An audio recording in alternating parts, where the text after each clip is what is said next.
Welcome to a Palm Walton farm, and I'm starting a new series called The Polish Chef. My mother and grandmother were Polish. I'm half Polish, and a lot of the recipes that I used, you'll find they're very similar to Ukrainian, Russian, Belarusian recipes.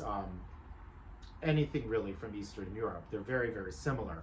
And today I'm going to be cooking with prunes. You will find a great deal of recipes with plums or prunes in Polish cooking. The plum trees are very abundant in Poland, and they love making desserts with them, flavoring things. And if we look at a century ago and then just keep going backward, sugar was enormously expensive. And so when you sweeten dishes, you tried to do it with some type of fruit. And of course, winter being very cold there, everyone did everything to preserve fruit, dry fruit. And this recipe calls for dried plums and raisins. I'm substituting currants. I just like the flavor of currants. And this is my grandmother's kapusta recipe. And kapusta is cabbage in Polish. And I think Ukrainian and Russian too. It's the same word for everyone. And I'm adding something to it. Generally, this would be done separately, and maybe it would be cooked with some pork to give it more flavor. But I'm using kielbasa or kielbasa, and some people call it kielbasa, whatever, smoked Polish sausage that's garlic flavor. It's very similar actually to a French saucisson. It really is. It's a garlicky tasting sausage, which is delicious. And so we are going to use prunes and sauerkraut. And I've already rinsed my sauerkraut and it's waiting. So what I'm going to do first is I've gotten my pan relatively hot, and I'm using a casserole because I'm making quite a lot of it for dinner. And it's going to be pretty much dinner in a pot. And I'm putting about a tablespoon of olive oil into the pan, followed by a tablespoon of butter. And it's very interesting that as I've been doing more and more cooking, this beginning, where you begin with a little bit of oil and then some butter, it's to protect the butter, but now I'm going to add one entire onion diced, medium diced, and then 2 carrots, medium diced. And with the exception, the only thing missing from French mirepoix is the celery. And so you will find from France, Northern Italy, and if you just go straight across Europe, German cooking is the same. It is amazing how many recipes do begin with carrots, onions, and sometimes, more frequently in French cooking, celery. And so it goes in, and what you're going to do is you're going to cook it. I'm starting on high heat to get it going, but it's going to be over medium high, and I'm going to sweat it with a little salt. And I would just say 1/8 of a teaspoon of salt. It's just a good pinch, and that's it.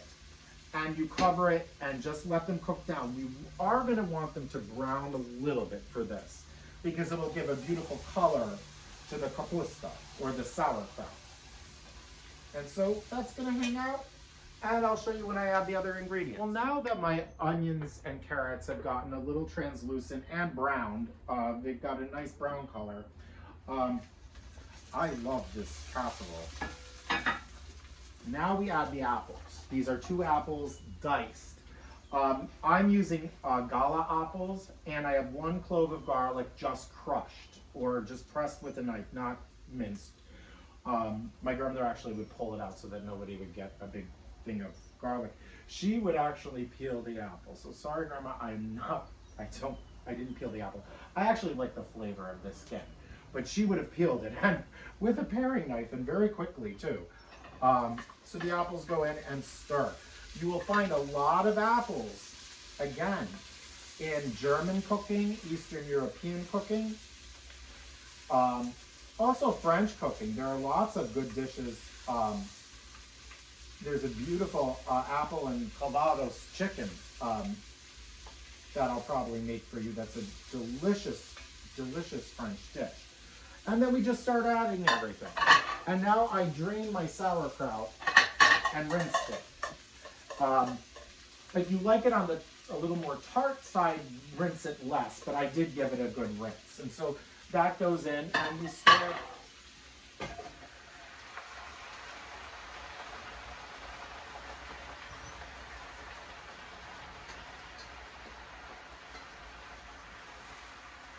I always loved kapusta as a kid. I just loved it. I mean, we grew up eating sauerkraut. And it was always flavored in some way.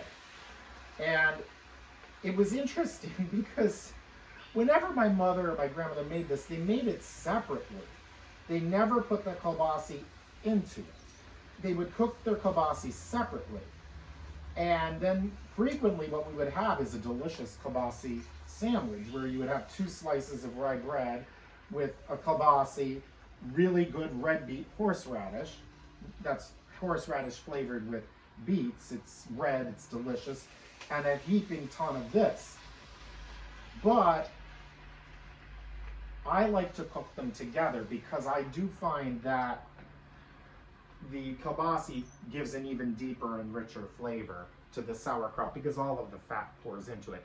Maybe part of what they were doing is they would boil the kielbasa just to get it, because it is technically, smoked kielbasa is already really cooked, just to get it hot, and I have with a fork pricked all of the kielbasa, even though I'm cutting it up, I still prick the skin, so that it doesn't burst or doesn't do anything strange in the cooking process. And now I'm adding 2 tablespoons of dried parsley and I would say almost a cup of chopped prunes. And just regular dried prunes. I would get the dry, don't get anything in water or anything because they're going to be harder to cut up and they're going to create a mess. So just some dried prunes go in. And again, you give this a stir. It is a very flavorful combination. I did a pork roast with something similar not too long ago. The Alsatian choux is very similar to this, except I'm, of course, adding some delicious Polish kielbasa. And then I would say only 2 pinches of salt, because there is a lot of salt in sauerkraut. You want to read. And so several good grindings of pepper.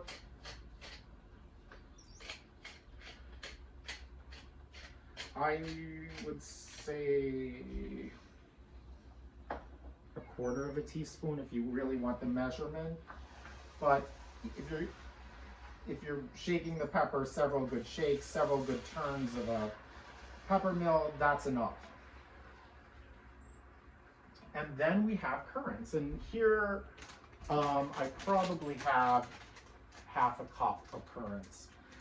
Raisins could be used too, and you'll find the use of raisins in Polish and Eastern European cooking.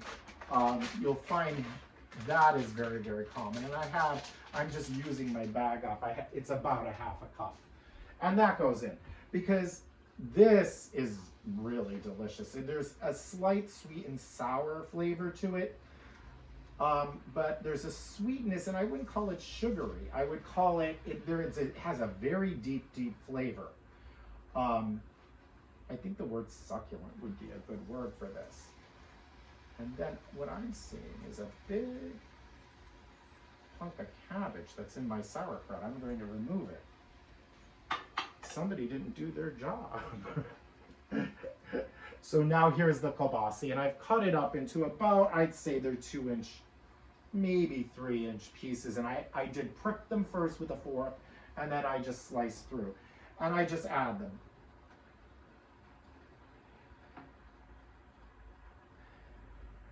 The next thing we're going to do is we're going to add some beef stock. My grandmother would use chicken stock because she always, I swear, she always had some huge vat of chicken soup going, like constantly. It was so rare. The only time maybe in the summer she wouldn't be making a lot of chicken soup. But I don't ever, when recipes in particularly it was actually Julia Child's things when she would be watching the show and talking to my mother in the kitchen about what was going on. And whenever Julia Child mentioned bouillon cubes, my grandmother would be like horrified. She was like, no, just use good chicken soup. That's it. Because my grandmother also complained about bouillon having way too much salt in it. And she was very, very careful with her diet, actually. She rarely ate meat. Whenever we went anywhere, she ordered fish. It was almost always cod. She would make all these delicious foods for us, and she would only have a very little amount. She was diabetic. She was very careful with her diet, actually. And I think that's why, for the time period she lived in, she had a nice, long life, pretty much. So now I'm going to add the stock just to moisten it. And I would say in here I have, this is a cup and a quarter of stock. And that's just going to go in. We're going to cover it. I'm going to put it in the 350-degree oven for 45 minutes to an hour. And I check it at 45. If it probably won't look dry. If it looks dry, add some more stock or water, because it is at this point so flavorful. Water would be fine. Well, the kapusta with the kielbasa is ready, and I can't wait for you to see it because it smells amazing in here. So I'm going to open it up, and we'll find out if I need some more water or not, or liquid. It probably is going to be really. Oh, isn't that gorgeous? Oh, oh my gosh, I have to taste some of it now. I just can't wait. I absolutely cannot wait. And so I'm going to use a clean fork. I'm going to just dive right in. Oh, it just looks, and if you have to stir it around a little bit, there's some good, there's a good amount of liquid in this. So I didn't need to add anything. The about cup and a half was just right. Oh, it looks delicious. And you can see the apples and the carrots in it and the dried fruits. It's really beautiful. And I'm going to show it, I'm going to pick it up and show it to you in a second.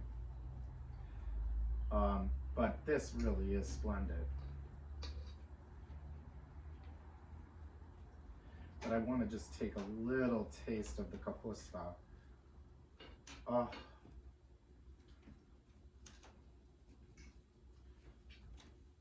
I love Polish food.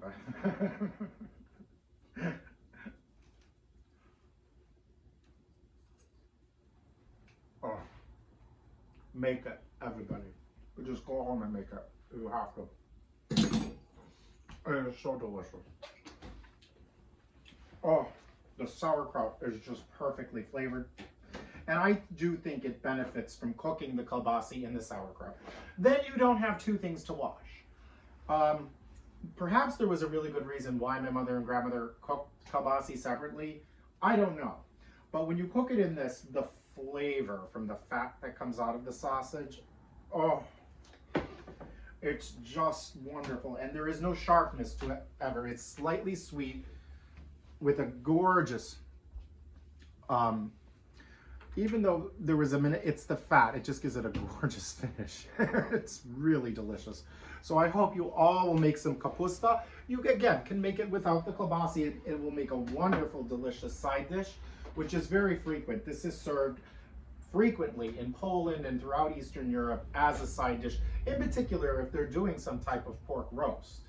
Generally, this goes with pork, or if it's a ham, it's also perfect. But I love it with kielbasa. I just absolutely love it, or kielbasa. I know every region has a different name for it. Like in Ukraine, it's kielbasa, and I'm sure in Russia, I think it's the same as, I think it's kielbasa, the same as in Ukraine. So anyway, make some good kapusta, and I'll see you soon.